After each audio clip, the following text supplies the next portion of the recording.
E queria dar boas-vindas para tanta gente de fora, além de Brasília, né? Gente de São Paulo, do Piauí, do Maranhão, e o nosso convidado diretamente de Petrópolis, no Rio, Israel Beloch. Eu estava comentando com o nosso Razan aqui, Israel, que é o Matias Bloch, né? Ele perguntou, será que Beloch vem de Bloch? Será que tem alguma coisa a ver? Não. Provavelmente o meu sobrenome é ligado a Bloch, claro. São dois sobrenomes muito próximos. Né? E a minha família e os Bloch vêm de uma região muito próxima. Ele, se não me engano, da Ucrânia, a minha família da Bielorrússia, aquela região lá, entre Polônia... Tá certo. Bom, Daniela? Vamos lá, então. Pedimos primeiramente, por favor, para desligarem o áudio. Boa, Tamara. Bom, boa noite a todos. Eu sou a Daniela, como a Tamara mencionou, Daniela Abramovay, e eu sou diretora cultural da ACIB, para quem não conhece, a Associação Cultural Israelita de Brasília, né, que fica aqui em Brasília, obviamente. Agradecemos a participação de todos vocês nessa noite. Claro, agradecemos a nossa presidente Tamara Sokolik e o nosso palestrante Israel Beloch. E estamos felizes, porque essa é a primeira palestra do ano, primeira palestra de 2022, e temos muitas ideias, né, de palestras para o resto do ano, que vão englobar temas diferentes, né? E só para mencionar, elas normalmente vão ocorrer uma vez ao mês. Bom, organizamos a palestra de hoje para marcar uma data muito importante, que é os 80 anos do falecimento de Stefan Zweig, né, que foi um grande... Claro, o Israel vai falar muito mais sobre ele, mas é uma pequena menção. Um grande escritor, poeta, dramaturgo e jornalista, que nos deixou no dia 22 de fevereiro de 1942, em Petrópolis. E para relembrarmos essa data triste, porém importante, resolvemos chamar o consagrado historiador, editor e, se não me engano, engenheiro de formação, Israel Beloch, que atualmente preside a casa Stefan Zweig, que fica em Petrópolis, né? Israel Beloch já participou de um evento online conosco na CIB, né, por ter sido o principal responsável pela edição do Dicionário dos Refugiados do Nazifascismo no Brasil, que é realmente uma obra antológica que pode ser adquirida nas principais livrarias do Brasil e também online, e agora o Israel acabou de mencionar que também se encontra disponível em e-book, para quem preferir esse formato. Bom, claro que estando a casa Stefan Zweig em Petrópolis e tendo Stefan Zweig também ali vivido e morrido, é fundamental para nós da CIB recordarmos as vítimas da tragédia, como a Tamara mencionou, passam de 200 pessoas, que se abateu sobre a cidade de Petrópolis nas últimas semanas, né? Nós da CIB gostaríamos então de ressaltar a nossa solidariedade e carinho para com todas as pessoas afetadas, direta ou indiretamente, nos lamentáveis desastres naturais na região. Felizmente, o Israel estava nos contando que a casa em si não foi afetada, mas os arredores sim, inclusive alguns taxistas e carros de táxi. Bom, agora, antes de passar a palavra para o Israel, eu vou só lembrar aquelas informações básicas a respeito da palestra, que a fala do Israel vai durar entre 35 e 45 minutos, e depois disso abriremos para perguntas. E eu peço novamente que as perguntas sejam sucintas e sejam objetivas. Se forem aparecendo perguntas ao longo da palestra, peço por favor que vocês escrevam no chat e eu vou ler depois no final da apresentação. Também menciono que a palestra será gravada com autorização do Israel e ela ficará disponível no site, no canal do YouTube da CIB, tá? Muito obrigada e Israel, fique à vontade para começar. Boa noite, é um grande prazer de voltar a participar aqui com vocês da CIB, em nome da Casa Stefan Zweig, quero agradecer muito e especialmente no dia de hoje, que é um dia muito representativo da vida e da obra de Stefan Zweig. Há 80 anos atrás, exatamente no dia 23 de fevereiro de 1942, a empregada da casa do casal Stefan Zweig estranhou que eles dormiam até meio-dia, depois de meio-dia, e ficou sem saber o que fazer, esperou um pouco, pensou que eles estavam dormindo, chamou um outro rapaz que também trabalhava ajudando lá no jardim da casa, e quando foi 4 horas da tarde, eles não resistiram mais e viram que algo estava errado. O rapaz até pensou em entrar pelo telhado no quarto para poder ver, mas simplesmente a porta estava destrancada. A empregada abriu a porta e encontrou aquela cena tétrica do casal morto na cama. Eles tinham se suicidado conjuntamente da noite anterior para esse dia, quer dizer, de 22 para 23 de fevereiro de 42. Esse gesto extremo encerrou de maneira abrupta a carreira que nós já falamos aqui, tão importante do Stefan Zweig como escritor, jornalista, teatrólogo e um grande pacifista e humanista.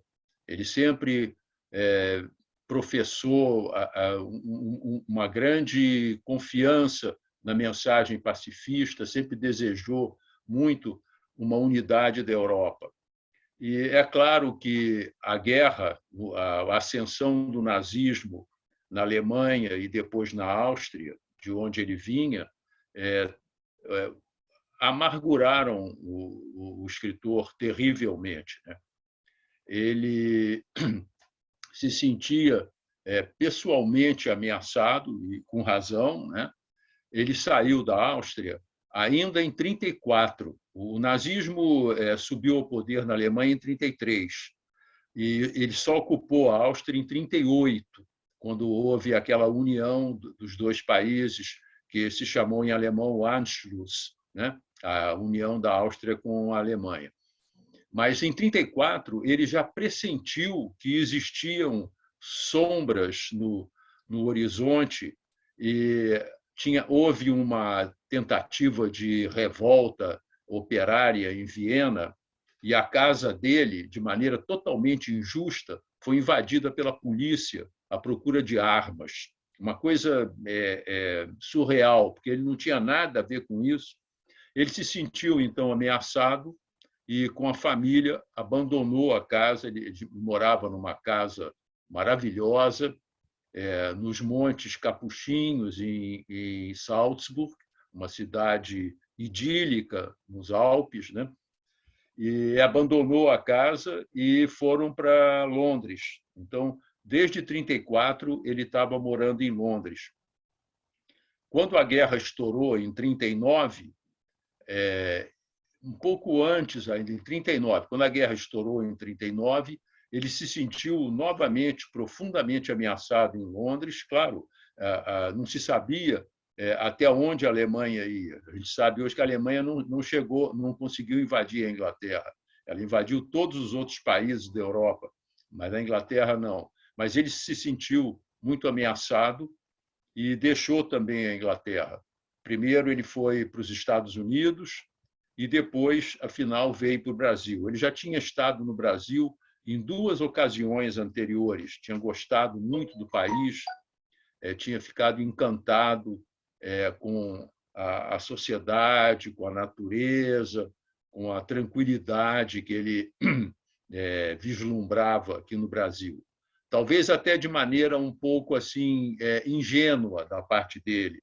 Ele achava que o Brasil tinha uma sociedade muito harmônica, em que não havia problemas raciais, como a Europa contra os judeus.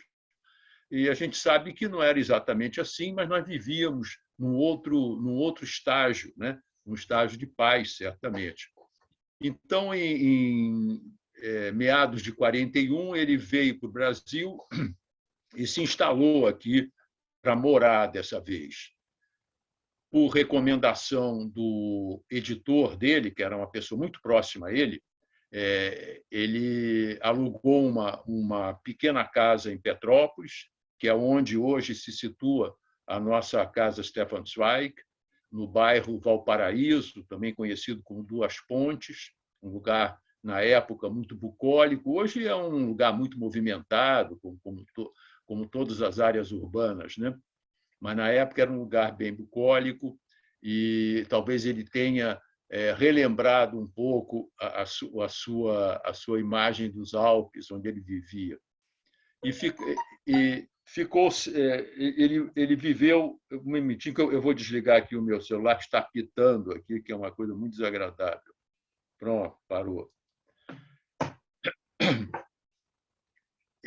O Stefan Zweig era um homem, apesar dos imensos sucessos literários, da imensa obra que ele tinha reconhecida em todo o mundo, com dezenas de traduções em todas as línguas, ele era um homem muito amargurado.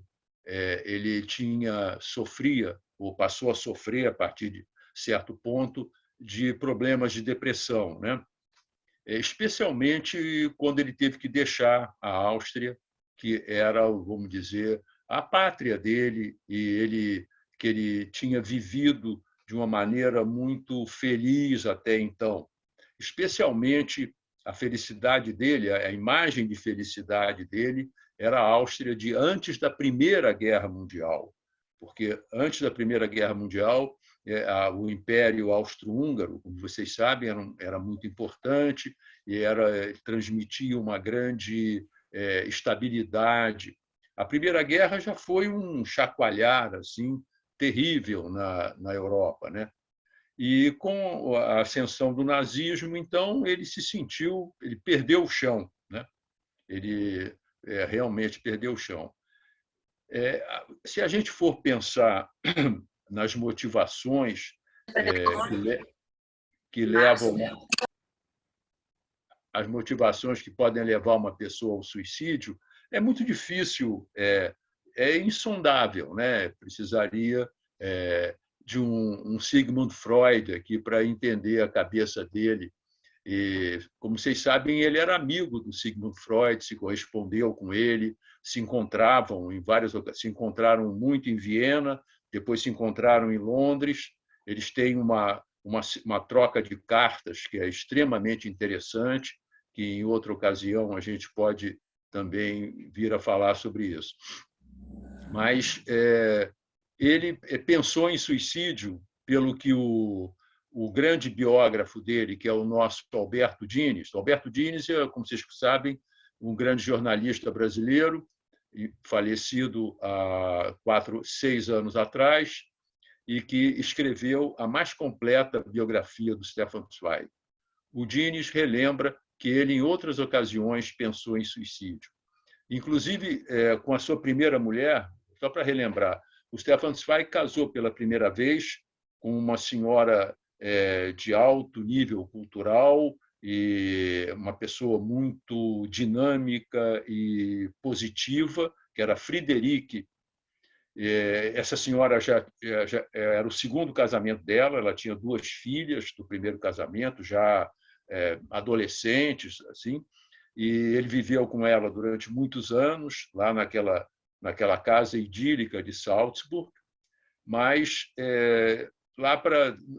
quando eles estavam em Londres, a partir de 34, quando ele foi para Londres, a partir de 35, 36, ele conheceu essa segunda mulher dele, que era uma secretária dele. Era uma alemã chamada Lotte Altberg. Desculpe, Lotte Altmann, que depois se tornou com quem ele se casou e se tornou Lotte Zweig, e com quem ele veio para o Brasil.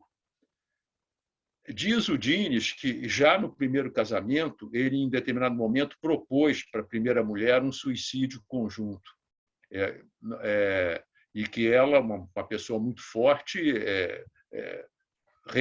recusou isso de maneira veemente, e ele, então, mudou de ideia e continuou lá a sua vida. Mas esses problemas de depressão o afetavam sempre. Ele usava a expressão meu fígado negro, era quando ele estava down, estava bem down. O que aconteceu nesse momento, nesses momentos que antecederam essa decisão tão trágica? O Stefan Zweig, quando veio para o Brasil pela segunda vez, ele escreveu o chamado Livro Brasileiro, que é o Brasil, País do Futuro. Esse livro era uma descrição do Brasil, em parte um pouco idílica, um pouco ingênua, mas houve uma campanha na imprensa, capitaneada pelo jornalista Costa Rego, que era o editor do Correio da Manhã, um jornal muito importante na época, uma campanha muito assim forte contra o Stefan Zweig, acusando-o de ter escrito o livro para poder obter um visto permanente no Brasil, para poder bajular o Getúlio, porque nós estávamos no momento do Estado Novo, né? Havia a ditadura do Getúlio do Estado Novo.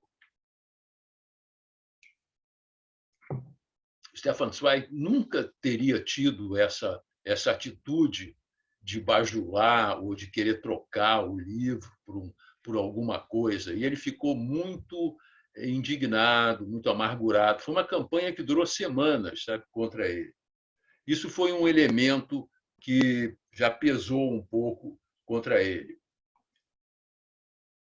O outro elemento que a gente lembra sempre quando estuda essa situação é o fato de que ele estava, naquele momento, muito interessado no grande pensador francês Montaigne, né? O Montaigne, um pensador do século XVI, XVII, né? Era um homem que fez muitos pensamentos sobre a vida e era um homem que advogava o direito da pessoa terminar com a própria vida, ao invés de viver alguma vida infeliz. Os pensamentos do Montaigne são uma obra clássica e o Stefan Zweig sempre pensou em escrever uma biografia, como ele havia escrito outras biografias de pessoas tão importantes. Talvez esse convívio com o pensamento do Montaigne tenha sido negativo para ele, né? Houve também uma outra coisa muito importante. Então, ele morreu no dia 22. No dia 15 de fevereiro, uma semana antes, ocorreu um fato que deixou ele muito aterrorizado. O primeiro navio brasileiro foi torpedeado por submarino nazista. Foi o Buarque, no dia 15, na costa dos Estados Unidos. 3 dias depois, outro navio brasileiro, o Olinda, também foi torpedeado também nas costas americanas. Como vocês sabem, cerca de 35 navios foram afundados pelos nazistas na guerra, né? E morreram mais de 1.000 brasileiros nesses terríveis acontecimentos. Mas esses 2 primeiros devem ter assustado terrivelmente Zweig. Ele deve ter pensado, olha, a guerra está... Eu fugi da Áustria, fui para Londres, a guerra chegou lá na Europa, lá perto de Londres, eu fugi para o Brasil e agora está chegando aqui. Quase como se ele dissesse, eles vão me pegar, né? E isso deve ter contribuído muito para azedar o humor dele, né?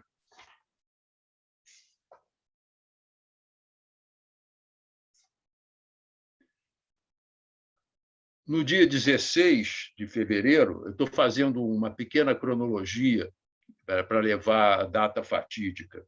O dia 16 de fevereiro era segunda-feira de carnaval. Ele desceu com a mulher ao Rio para assistir o carnaval. Ele nunca tinha visto ainda o carnaval ao vivo, né? E, claro, que ele ficou impressionado com a população dançando, desvairada pelas ruas, mas ele não conseguiu se alegrar com aquilo.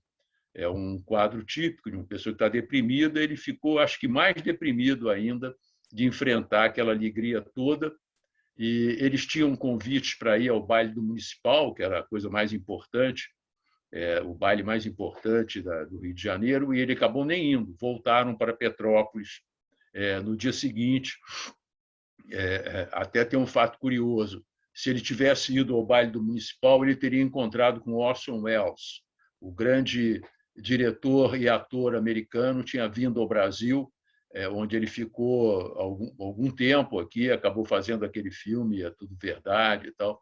E o Orson Welles teria declarado que gostaria muito de ter conhecido Stefan Zweig, que ele era uma pessoa importantíssima, mas, em suma, o encontro não se realizou. No dia seguinte, o dia 17, aí já é terça-feira de Carnaval, houve a notícia de que Singapura tinha caído em poder dos japoneses. Os ingleses tinham sido derrotados e tiveram que se retirar de Singapura. Mais um golpe no humor do Stefan Zweig. Depois, no dia seguinte, quarta-feira de cinzas, ele foi jantar na casa de uma pessoa muito próxima, que era o Leopold Stern, que era um intelectual alemão, também refugiado, um dos poucos com quem ele mantinha um intercâmbio. Ele precisava muito de ter relações com pessoas da língua dele. A língua alemã, para ele, era uma coisa essencial. E um dos fatores também que a gente pode levantar para explicar a depressão dele é a perda da língua. Ele perdeu a língua alemã, porque ele foi banido da Alemanha, ele não podia ser publicado em alemão mais. Na verdade, ele conseguiu publicar ainda livros em alemão que ele publicava na Suécia. A Suécia ficou neutra durante a guerra, mas ele perdeu a língua, ele não tinha mais como se expressar.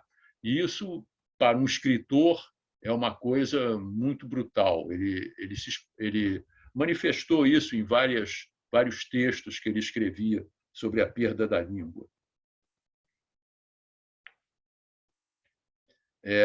Ele era uma pessoa extremamente metódica, né? Ele era um pesquisador emérito, um colecionador de manuscritos, e ele, no próprio dia em que ele resolveu se matar, ele preencheu 3 grandes envelopes com os originais da última obra dele.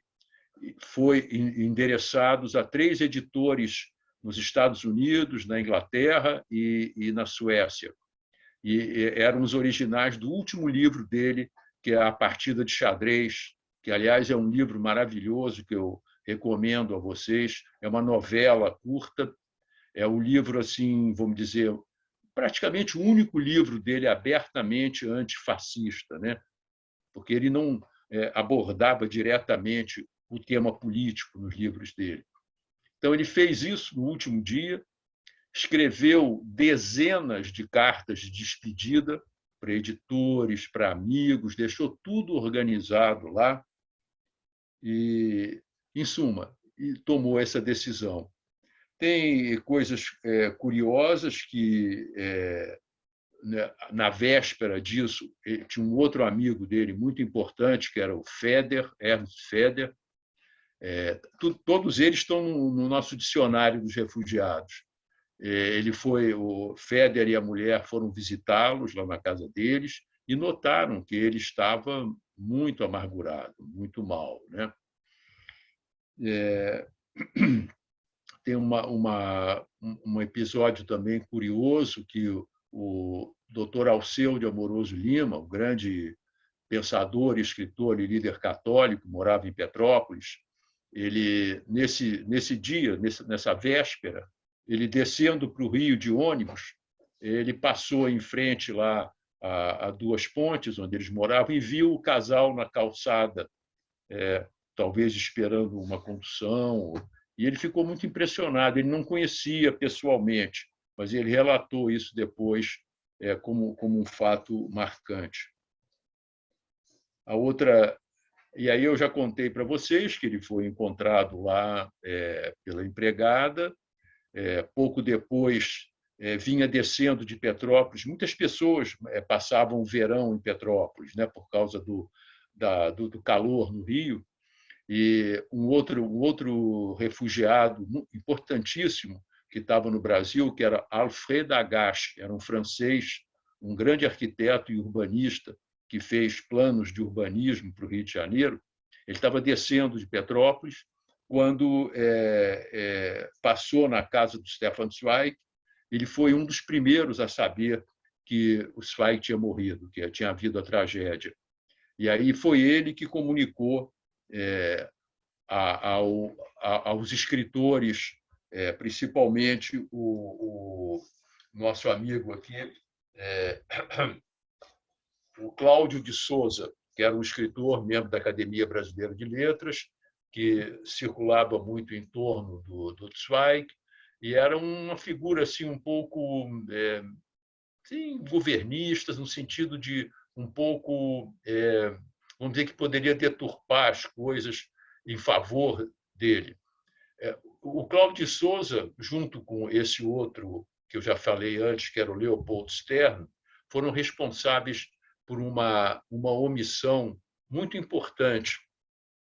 O Zweig deixou uma carta de despedida. Eu nem sei se mais tarde tiver tempo, eu posso até ler para vocês. Essa carta é curta, é muito emocionante. Ela está presa numa parede lá na nossa casa, no quarto onde eles morreram. Nós só temos isso. Temos na parede a carta, o original em alemão e a tradução em português. E o último parágrafo dessa carta, a carta era toda terrível, uma carta de suicida, mas o último parágrafo da carta, ele era um parágrafo, vamos dizer, era um parágrafo esperançoso. É muito bonito, eu vou ler para vocês o parágrafo. Ele dizia assim: saúdo a todos os meus amigos, que lhes seja dado ver a aurora desta longa noite. Eu, demasiadamente impaciente, vou-me antes. Então, essa ideia de que ele sabia que havia uma aurora da longa noite demonstrava que ele tinha esperança no futuro. Quando traduziram a carta, omitiram essa frase.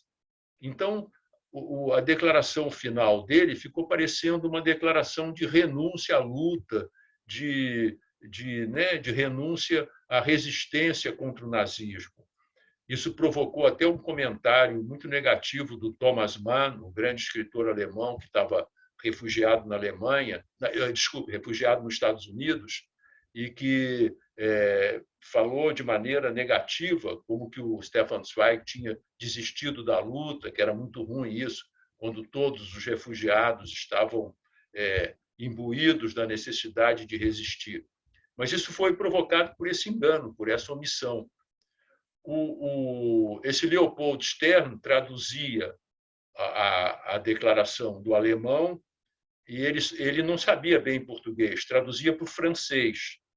E o Cláudio de Castro traduzia do francês para o português. Nessa confusão de tradução daqui e dali, escapou a última frase, não se sabe por quê, mas foi publicado nos jornais sem a última frase. E isso foi muito negativo. Só mais tarde, acho que uma semana depois, ou tempos depois, é que se verificou e se publicou a íntegra da carta.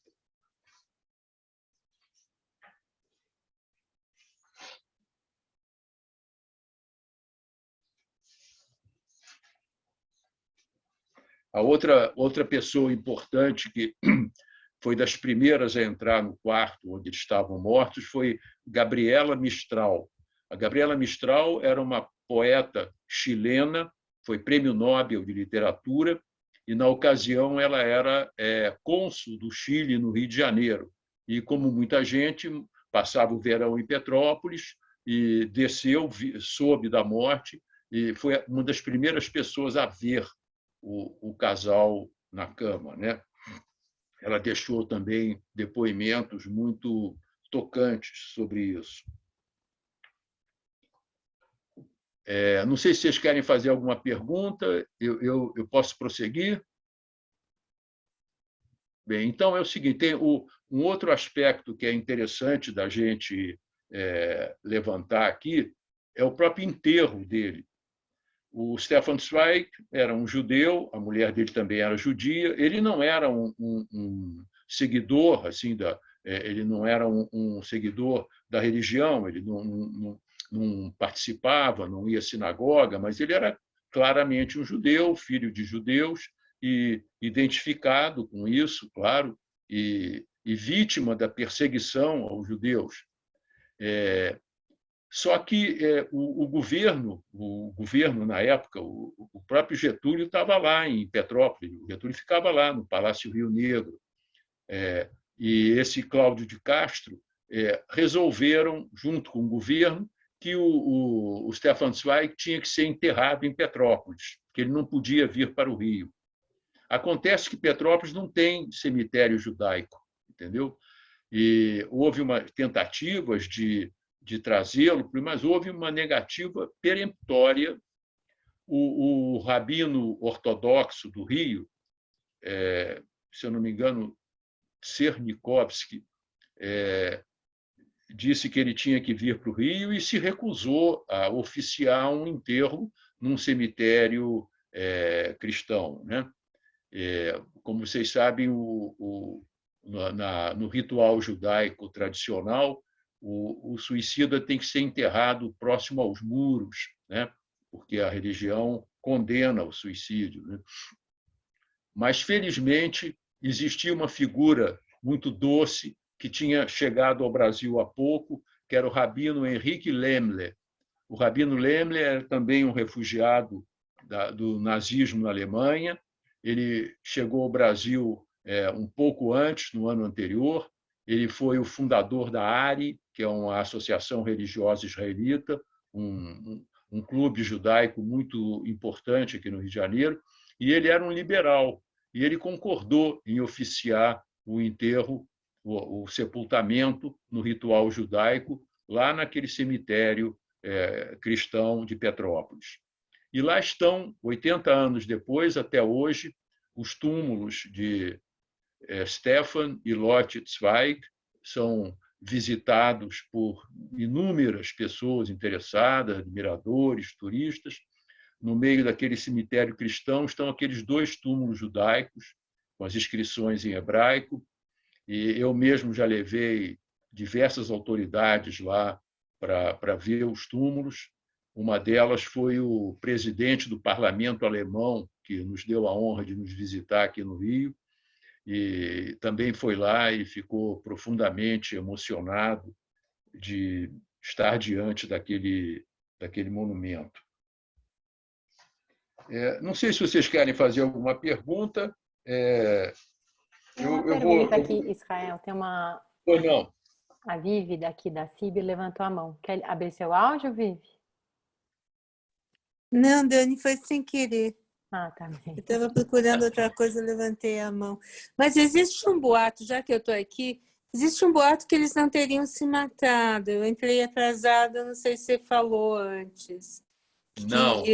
Eles não teriam se suicidado e teriam sido mortos. Isso é uma fake news, viu? Isso é uma fake news da época. Tem um ou outro escritor, tem um brasileiro que agora me escapa o nome, até uma pessoa conhecida, que escreveu um romance baseado na vida do Stefan Zweig e que eles teriam sido assassinados por enviados nazistas. Mas isso absolutamente não condiz com a verdade. Não houve nada disso. Não. Isso aí o Alberto Dines, que era um pesquisador. Vou mostrar para vocês aqui o livro do Dines. Olha. Esse aqui é o livro do Alberto Dines, Morte no Paraíso. São quase 800 páginas, com todos os detalhes que você possa imaginar sobre a vida do Stefan Zweig, especialmente sobre a vida dele no Brasil, os últimos anos dele. E ele nega peremptoriamente que isso possa ter acontecido. Israel, eu não sei Eu não sei se eu ouvi direito quando você falou que ele ficou mais triste ainda quando não podia escrever em alemão, foi isso? Não é que ele não podia escrever, ele escrevia em alemão, ele só escrevia em alemão, escrevia em francês também, mas é que ele não podia publicar em alemão, né? Porque os livros dele estavam proibidos na Alemanha e todos os países de língua alemã, né? E ele conseguiu publicar alguns livros, como eu falei, alguns livros em alemão na Suécia, mas era uma coisa de alcance muito limitado, né? Inclusive porque não era a língua do país local. Ele tinha perdido a língua dele para esse efeito de difusão, né? Ele escrevia em alemão, ele escrevia razoavelmente em francês, mas a língua dele era assim, indiscutivelmente o alemão. Tanto ele quanto a Lotte, uma coisa também que deve ter dificultado, eles nunca conseguiram aprender português. Eles ficaram aqui no Brasil 6 meses, mas eles falavam pouquíssimo, entendiam pouquíssimo. Isso deve ter tido também um efeito de marginalização, de dificuldade de comunicação, né? Isso certamente atrapalhou também. Ele já era um homem de 60 anos, né, quando chegou aqui, então talvez não fosse fácil para ele aprender uma nova língua, né? Ainda mais ficando mais isolado lá em Petrópolis, né? Exatamente. Exatamente, ficando mais isolado e mantendo contato, a maior parte das vezes, com conterrâneos dele, de língua alemã, com quem ele se sentia mais aberto para conversar, né? Exatamente, isso deve ter... Eu não sei se vocês... A senhora Irene levantou, né? Tem que tirar do mute, Irene, tirar do mute. A minha pergunta é o seguinte: na época do Anschluss, o Stefan Zweig já estava em Londres, não estava na Áustria.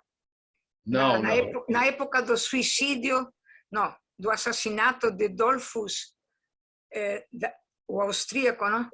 Ele já estava fora da Áustria. Já estava na Inglaterra. Já estava na Inglaterra.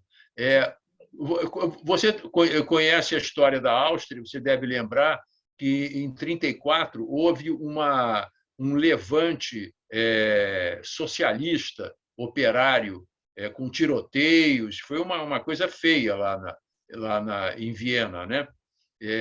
Naquela época, havia, vamos dizer, o regime soviético inspirava movimentações em vários países do mundo. Isso aconteceu com os socialistas, comunistas lá de Viena. E eles foram reprimidos severamente. Morreu muita gente. E, como eu falei, a casa do Stefan Zweig sofreu uma batida policial. Alguém achou que ele estava escondendo armas para os revoltosos, que era uma coisa absolutamente inimaginável. Ele era o maior pacifista possível e ele nem tinha simpatia por essa revolta socialista. Ele não era um socialista. Não sei se vocês sabem, o Stefan Zweig, um dos maiores amigos e influenciadores dele foi Romain Rolland. Romain Rolland era um grande escritor francês, prêmio Nobel de Literatura, e ele, a partir de um certo momento, ele se tornou comunista. Ele casou com uma russa e se tornou um grande defensor lá do stalinismo.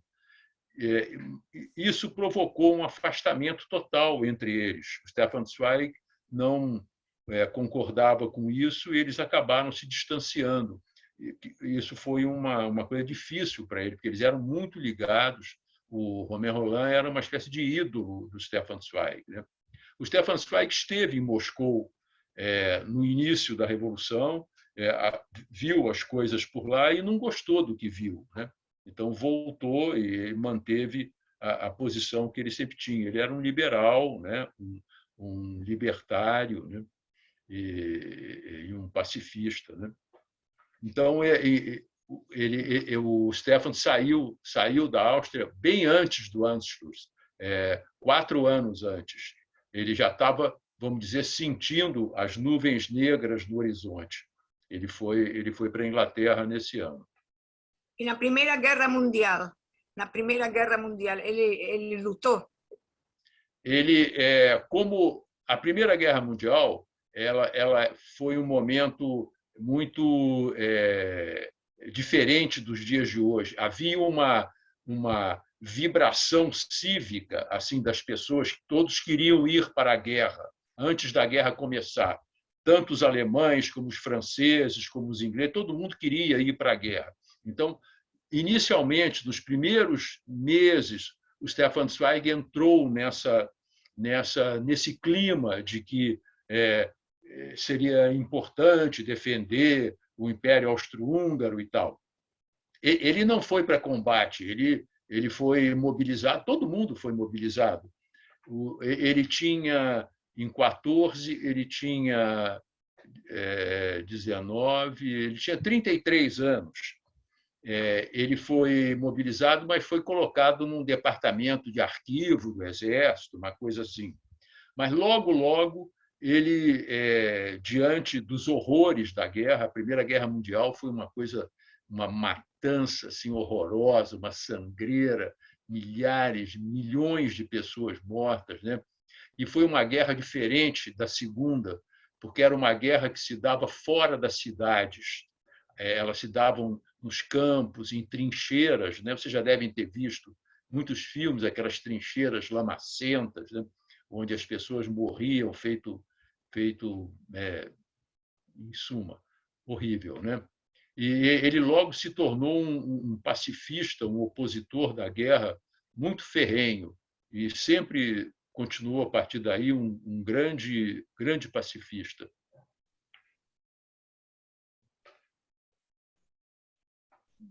Israel, só mais uma coisa, quando eu fico sabendo, né, de algum judeu ilustre, como era o Zweig, eu fico procurando de que forma ele se manifestava com relação ao judaísmo, né? E o Zweig não se manifestava muito com relação a isso, como você falou, ele era judeu e tal, mas explicitamente não tanto. Eu vi numa reportagem que ele se manifestou assim para uma israelense. Ele diz que ele não incentivava que jovens imigrassem para Israel, né? Não era Estado de Israel ainda, mas a região. Ele falou que o judeu precisa se orgulhar do seu judaísmo e glorificá-lo, mas, no entanto, não é apropriado se gabar das realizações de um grupo de pessoas homogêneo do qual pertence. Eu não vejo muita manifestação dele com relação ao judaísmo. E é escrito também que ele era contrário ao sionismo, apesar dele admirar o Herzl, né? Ele era contrário e ele não se manifestava publicamente sobre isso, mas quando era em Estado, ele se manifestava contrariamente, falando que a teoria foi contaminada pela política, e no caso poderia ser com relação às influências socialistas, né? Da criação do Estado de Israel. Olha, eu escrevi um artigo aqui para a revista da ARI exatamente sobre o judaísmo de Stefan Zweig. Ele era um judeu, mas ele tinha um judaísmo muito peculiar, que eu chamei de peculiar. Ele realmente não era um praticante e ele não era sionista. Ele achava que os judeus tinham que se viver, se integrar na sociedade europeia e tudo. Ele era muito próximo do Theodor Herzl. O Theodor Herzl era o editor-chefe do grande jornal vienense, né? E onde o Stefan Zweig colaborava, escrevia, tinha coluna, mas ele não aderiu ao sionismo. Ele tem uma das obras dele, uma peça que se chama O Candelabro Enterrado, que é uma peça que fala bastante do judaísmo. O candelabro é a menorá que está enterrada e que depois é recuperada e tal. Ele tem uma outra peça importante, que é Jeremias, que ele usou a figura bíblica do Jeremias, que é a pessoa que adverte contra uma tragédia que vai chegar e ninguém ouve, e a tragédia chega, né? Mas, então, depois, em algum momento da vida dele, já mais tarde, ele doou para a Universidade Hebraica de Jerusalém, ainda antes claro, ele morreu antes da criação de Israel. Ele doou documentos dele para lá, e estão até hoje, podem ser consultados lá. Então, uma ligação ele tinha, né? É claro que ele tinha essa ligação, mas ele não era um judeu típico e muito menos um praticante.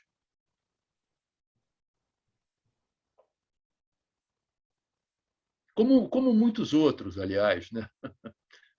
Os judeus estão em todo o espectro, né, da vida, né? Tinha um Exatamente. Às vezes não precisa ser religioso, basta ser judeu às vezes e que claro. A pessoa se manifesta muito com relação ao judaísmo. O judaísmo permeia tudo na vida dele, mesmo ele não sendo religioso ou praticante, né? O judaísmo preenche, ele não consegue se afastar disso, né?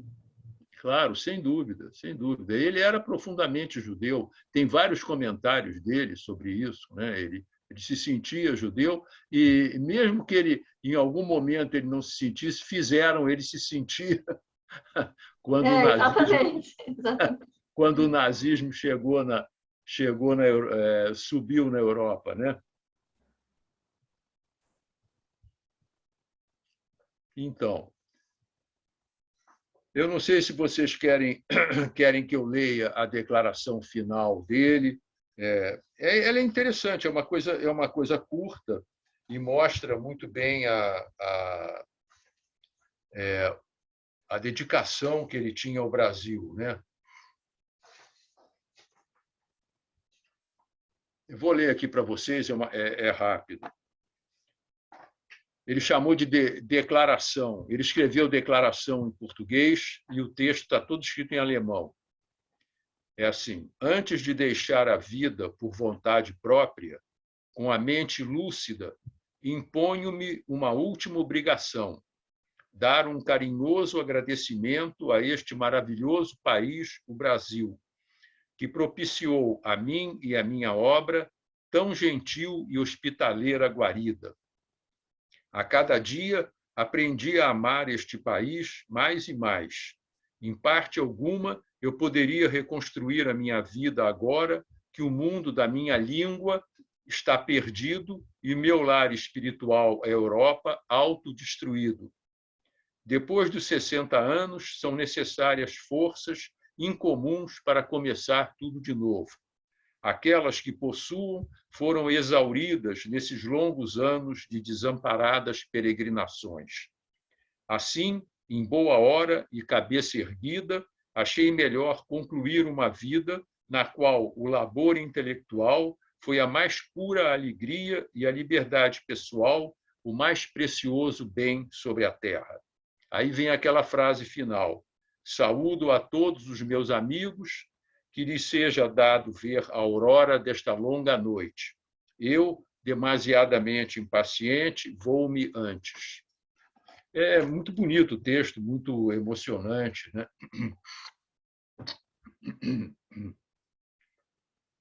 Se vocês quiserem fazer alguma outra pergunta... A Tamara tem aqui uma pergunta, Israel, justamente a pedir. Eu coloquei as referências no chat, mas, senhor, assim, para novatos, quais obras o senhor recomendaria? E ela perguntou se o livro mais famoso dele seria a biografia de Maria Antonieta, eu acho que ela na Europa, né? Quais foram a autobiografia dele?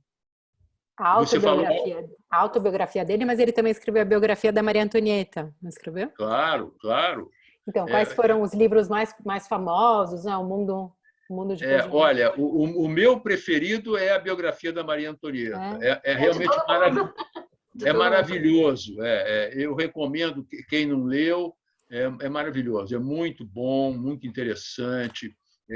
O próprio Freud gostava muito do livro, porque achava que o Zweig tinha tido sacadas muito interessantes na relação da Maria Antonieta com os filhos. Em suma, e o livro é uma maravilha, muito, muito bonito, muito. Ele tem inúmeras outras obras. As memórias dele, né, que se chama O Mundo de Ontem, né, escrita já no final da vida, são muito importantes, muito impactantes. Ele conta o mundo em que ele viveu, né, mostra a nostalgia dele daquele mundo que acabou. Ele tem outras biografias muito importantes. Eu li há pouco a biografia do Fernão de Magalhães. Agora, há pouco tempo, fez 500 anos da viagem de circunnavegação do Fernão de Magalhães. Foi o primeiro homem que fez a volta na Terra, né? E o Zweig escreveu uma biografia dele muito bonita também, muito interessante. Ele tem uma biografia do Fouché, que era um político francês que serviu primeiro ao Luís XVI e depois serviu à Revolução. Ele mostra o que é a política, o que é a presença do homem de Estado, muito interessante. E eu recomendo muito as novelas femininas, são muito interessantes para as minhas amigas e também para os meus amigos. 24 Horas na Vida de uma Mulher, outro chama-se Carta de uma Desconhecida, o outro chama-se, agora estou com o nome em alemão, Angst, Medo, o outro Medo, e, em suma, ele tem um livro interessante também, que ele já encara o problema da homossexualidade, que se chama Confusão de Sentimentos. Em suma, ele tem uma obra vastíssima, né? As peças teatrais dele. Ele tem uma ópera, o libreto de uma ópera com Richard Strauss. Richard Strauss era o maior compositor de ópera do século XX na Alemanha, né? E ele escreveu um libreto, se chama A Mulher Silenciosa. Essa ópera ela já foi escrita, já foi composta e escrita depois do nazismo já ter assumido, e rapidamente ela foi proibida na Alemanha pelo fato do libretista ser o Zweig. Como vocês sabem, o Richard Strauss ficou na Alemanha, ele não quis sair de lá, conviveu com o regime, o que muitos consideram uma atitude muito reprovável, mas ele ficou lá. Mas ele era amigo, ligado ao Stefan Zweig. E, em suma, ele tem uma obra vastíssima, muito, muito importante. É isso. Estou colocando aqui mais alguma pergunta. Se quiserem abrir o áudio, se quiserem perguntar no chat. Ele era filho único? Não. Ele tinha um irmão mais velho que seguiu o pai. O pai era um industrial, um próspero industrial. Ele tinha uma indústria de tecidos. E o filho mais velho trabalhou com o pai. E depois fugiu também do nazismo, foi para os Estados Unidos. E eram só os dois. A mãe dele, o pai era austríaco mesmo, e a mãe dele era de Trieste, né? Havia uma colônia judaica importante, então a mãe dele era italiana, ítalo-austríaca, né? Trieste era austríaco naquela época, né? O professor Sabe Israel. O sobrenome dela? Agora você me pegou. Daqui a pouco Ida Brentauer, eu acho que é esse o nome. Deixa eu olhar aqui. Me escapou aqui. Acho que é esse o nome. Enquanto o senhor olha, tem uma outra pergunta aqui do Igor. Pode falar ainda. Sim, Israel, eu gostaria de saber se os opositores da obra dele, né, aqui no Brasil, eram varguistas. Eu não entendi a pergunta, desculpe. Se aqueles opositores da obra dele, aqui no Brasil, que... Não eram varguistas, não, ao contrário. Ao contrário, eram, vamos dizer, hoje se poderia dizer, eram pessoas de esquerda, eram contra, não eram de esquerda, não se pode dizer esquerda. Eles eram anti-ditadura, anti-Getúlio. E eles, como existia uma ditadura, não era possível combater o Getúlio abertamente. Então, eles combatiam o Getúlio combatendo o Stefan Zweig, dizendo... Porque o livro do Stefan Zweig era um livro de louvor ao Brasil. Era o Brasil maravilhoso e tudo. E como o governo que estava no Brasil era uma ditadura, louvando o Brasil, eles diziam que ele estaria louvando a ditadura. Entendeu? Perfeito. Mas eles não eram varguistas, não. Eles eram os opositores do Getúlio. E tem também Israel Vitor, que quer fazer um comentário. Pode pôr o áudio, Gente, Vitor. boa noite. Boa noite. Israel, sobre o livro do Brasil, Um País do Futuro, né? Eu já vi inúmeros relatos de quem saiu do Egito na Guerra de Suez, em 57, de que muitas famílias escolheram o Brasil por conta desse livro. Existe algum estudo em relação a essa repercussão específica? E não foram 3 ou 4 relatos, são várias famílias que tiveram isso junto com a facilitação da imigração dos refugiados judeus do Egito pelo nosso querido amigo aqui que fez Brasília, o Juscelino, claro, pelo Juscelino, e que foram as duas coisas que levaram bastante judeus a vir para o Brasil, refugiados de lá, né? No meu caso, meu pai veio de lá. Parece que Juscelino também era judeu. É possível. Eu tinha uma cunhada que era refugiada do Egito dessa época, veio exatamente de lá com a família, e vieram muitos egípcios nessa época. Teve aquela crise do Canal de Suez, né? E o Nasser passou a perseguir os judeus lá. É possível que eles conhecessem o Brasil, o País do Futuro, porque o livro foi traduzido em todas as línguas, certamente em francês, que era muito falado no Egito, né? E não sei se foi traduzido em árabe, mas certamente em francês, e eles deviam conhecer. E o livro era uma grande propaganda do Brasil, podia atrair muita gente, né, para cá, especialmente porque mostrava um país harmônico entre as raças, as culturas, as etnias, as religiões, em que não havia choques, né? Ele tinha essa ideia, esse panorama assim, muito positivo do Brasil, né? E o livro fala da economia, fala de outros aspectos, né, da geografia, de todos os aspectos do Brasil. O Zweig visitou o Brasil todo para escrever esse livro. Ele foi para a Amazônia, foi para o Nordeste, esteve no interior, e ele teve como consultor da parte econômica o grande economista Roberto Simonsen, que era um luminar da época, né? E, em suma, é bem possível que o livro tenha convencido as pessoas a vir para o Brasil. Agora, coincidência ou não, né? Eu sou de Petrópolis, né? E aí, coincidência ou não, em 99, 10 famílias fizeram uma minhá para poder fazer uma associação israelita ali, incluindo meu pai, incluindo vários amigos. Grande maioria caravana do Egito ali, caravana de Alexandria, caravana do Cairo, e a sinagoga Pinaior, na época, ela funcionou muito tempo no Valparaíso, bem perto das Duas Pontes.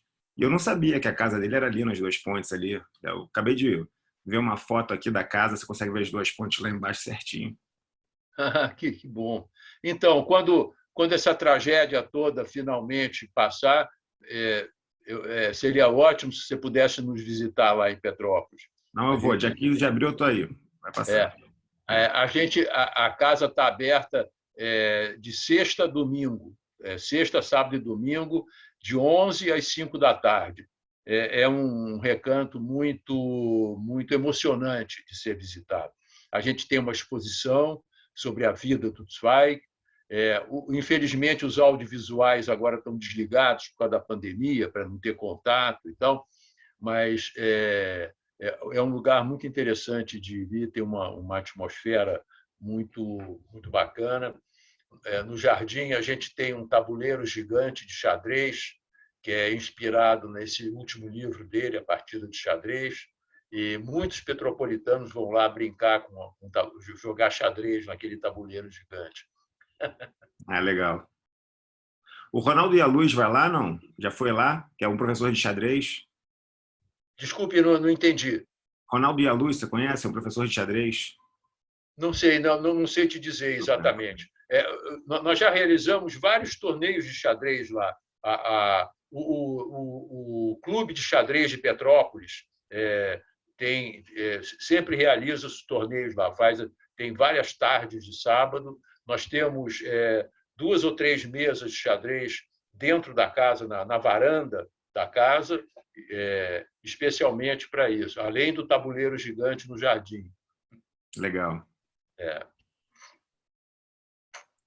Bom, então, acho que uma ótima forma de encerrarmos a noite é fazendo esse convite para visitar a Casa Stefan Zweig, também, novamente, relembrando as vítimas, as pessoas envolvidas. Muito obrigada, Israel, por ter estado conosco novamente. Estamos gostando bastante dessa companhia. Aproveito para mostrar o dicionário que recomendamos. Vou mostrar o dicionário aqui mais uma vez para vocês. Aqui, ó, o dicionário. Que tem várias histórias que o senhor mencionou, né? Vários verbetes que o senhor mencionou. A contracapa tem uma foto do Zweig e um texto dele explicando como ele se sentiu perseguido e teve que abandonar a Áustria. Em suma, isso aqui tem muito a ver com ele, né? E foi ele que nos inspirou a fazer essa obra aqui. A Livraria da Travessa aqui em Brasília voltou a vender, viu? Voltou, Tamara? Voltou. A gente estava pensando justamente nisso. E essa é a versão inglesa. A versão tem 2 volumes. A versão inglesa em 2 volumes. Parabéns, parabéns. E o Israel mencionou que está disponível pelo e-book, se vocês preferirem. Isso. O livro é realmente grandinho, mas é para quem gosta de livros. Mas quem preferir digital, está disponível. Obrigado, hein? Muito obrigada. Mas ele é levinho, né, Daniela? Ele é levinho. Ele não é pesado, não. Ele é levinho. Não, ele é levinho. E não tem nada melhor do que ter um livrinho, cheirosinho, abrir, folhear, manusear. Também acho. Mas, muito obrigada, Israel. Esperamos estar com o senhor novamente ainda esse ano. E agradecemos a participação de todos vocês, claro, a Tamara Sokolik, nossa presidente, nossos colegas da CIB, colegas de Brasília e colegas do Brasil todo. E menciono novamente que vamos fazer essas palestras mensalmente, então se vocês tiverem interesse em acompanhar e participar das outras palestras, por favor, sigam as redes sociais da CIB, que a Tamara coloca tudo lá. E esperamos da Conime? Não, da CIB, as nossas palestras. Não, então, saiu da Conime. Mas já saiu da Conime? Da Conime também. Mas, claro, agradecemos todos vocês e principalmente ao grande Israel, que está fazendo um trabalho impressionante com a cultura judaica, a cultura e história judaica brasileira. E parabéns a vocês pelo trabalho da CIB aí em Brasília. Muito obrigada. Somos pequenos, mas vamos tentando fazer a diferença. Tem a chama acesa, é isso aí. É verdade. Muito obrigada. Boa noite a todos. Obrigado. Boa noite. E, novamente, quem quiser rever a palestra, ela está disponível no canal do YouTube da CIB. Tá? Estará disponível em breve. Obrigada. Boa noite. Boa noite. Boa noite.